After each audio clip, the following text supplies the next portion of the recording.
Kamusta mga tol? Napakaganda ng pinakita ni Pacman na performance sa edad na 46. Napansin nyo rin ba yung galawan ni Pacman mga tol? Hindi na siya katulad ng dati na pressure fighter, mabilis. Hindi na siya yung ganun, pero nagawa pa rin niya umabot hanggang 12 rounds. Yun ang isang nakakabilib doon. Hindi siya nagawang idomina ni Mario Barrios. Kasi matanda na, 46, di ba? Ang inaasa ng mga eksperto, magugulpi si Pacquiao. Kumbaga, dahan-dahan siyang manghihina hanggang 12 rounds. Kasi nga, matanda na yung stamina niya, mawawala na, yung legs na, mawawala na. Pero ginulat ni Pacman ang mundo ng boxing kasi umaabot na ng 10, 11, 12, andun pa rin yung stamina. Ang problema nga lang, pagdating na ng 11 and 12, nag-slow down. Kung nakuha ni Pacman yung round 12, panalo talaga. Pero dahil nakuha ni Barrios yung 12, doon na nagkaanoan sa score.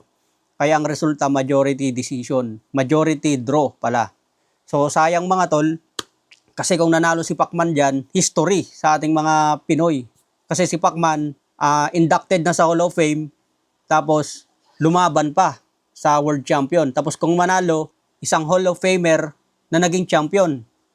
Kasi si Manny Pacquiao yung Hall of Famer na pinakamatagal na long layoff, then bumalik laban sa champion. Imagine nyo mga tol, 4 years kang walang laban, 4 years, tapos 46 ka na.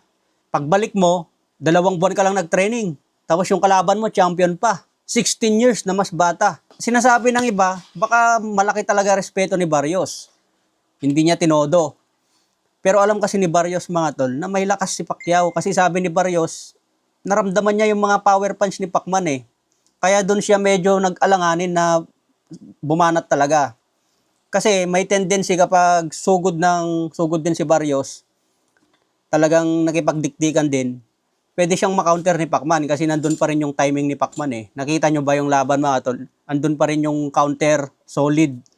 Yun nga lang, kulang na sa pressure. Hindi na yung gaya ng Pacquiao dati na talagang suntok ng suntok, pressure ng pressure. Ngayon iba na. Medyo nagtipid si Manny Pacquiao ngayon. Pero sabi nga niya, kulang kasi yung ensayo niya. Dapat 4 months o kaya 3 months. Ngayon kasi 2 months lang. So yun nga, sabi ni Barrios, nagulat siya. Kasi andun pa rin daw yung lakas ni Pacman. Pero sabi naman ni Mario Barrios sa post-fight interview, I thought I won the fight. So akala ni Barrios, panalo siya. So ganun din si Pacman, akala niya panalo. 8 rounds kay Pacman, 4 rounds kay Barrios.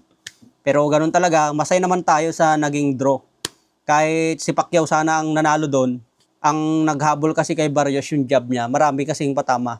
Kahit ganun sana ang nangyari, basta nakuha ni Pacman yung 12 rounds, panalo sana talaga. Pero nakuha kasi ni Barrios kaya nagkaroon tuloy ng sa score, napunta tuloy sa tabla.